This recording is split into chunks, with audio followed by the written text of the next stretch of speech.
MT Vasudevan നായരുടെ നോവലായ രണ്ടാം ഊഴത്തിന്റെ ചലച്ചിത്രാവിഷ്കാരമായ മഹാഭാരതത്തിന് പ്രധാനമന്ത്രിയുടെ പിന്തുണ. ചിത്രത്തിന്റെ നിർമ്മാതാവ് BR ഷെട്ടിക്ക് അയച്ച കത്തിലാണ് നരേന്ദ്രമോദി തന്റെ പിന്തുണ പ്രഖ്യാപിച്ചത്. ചിത്രത്തിനു വേണ്ടി താൻ കാത്തിരിക്കുകയാണെന്നും പ്രധാനമന്ത്രി പറഞ്ഞു. ചിത്രത്തിന്റെ അണിയറ പ്രവർത്തകർക്ക് തന്നെ സന്ദർശിക്കാനുള്ള അനുമതിയും നൽകി. ജൂൺ 7-ന് ചിത്രത്തിന്റെ അണിയറ പ്രവർത്തകർ പ്രധാനമന്ത്രിയുമായി സംസാരിക്കും. ചിത്രത്തിന് മഹാഭാരതം എന്ന് പേര് നൽകിയതിനെതിരെ ശശികലയുടെ നേതൃത്വത്തിൽ ഹിന്ദു ഐക്യവേദി പ്രവർത്തകർ രംഗത്ത് വന്നിരുന്നു. എന്നാൽ പ്രധാനമന്ത്രിയുടെ പുതിയ ഇടപെടലിലൂടെ ഹിന്ദു ഐക്യവേദി പ്രവർത്തകർ പ്രതിരോധത്തിലാകും. മലയാളം ഉൾപ്പെടെ 5 ഭാഷകളിൽ 1000 കോടി ബജറ്റിൽ നിർമ്മിക്കുന്ന ചിത്രത്തിന് മലയാളത്തിൽ MTയുടെ നോവലിന്റെ പേരായ രണ്ടാം ഊഴം എന്ന് തന്നെയായിരുന്നു.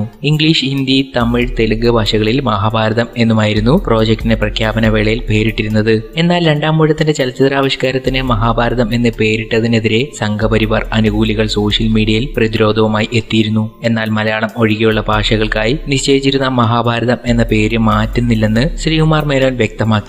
നിർമ്മാതാവ് BR ഷെട്ടിക്കൊപ്പം അബുദാബിയിൽ നടത്തിയ വാർത്താ സമ്മേളനത്തിലാണ് സംവിധാൻ ഇത് സംബന്ധിച്ച നിലപാട് വ്യക്തമാക്കിയത്. എന്തായാലും ഇപ്പോൾ പ്രധാനമന്ത്രി മോദി ഇതിൽ ഇടപെട്ടതോടുകൂടി വിവാദങ്ങൾ ഏറെക്കുറെ അവസാനിക്കാനാണ് സാധ്യത.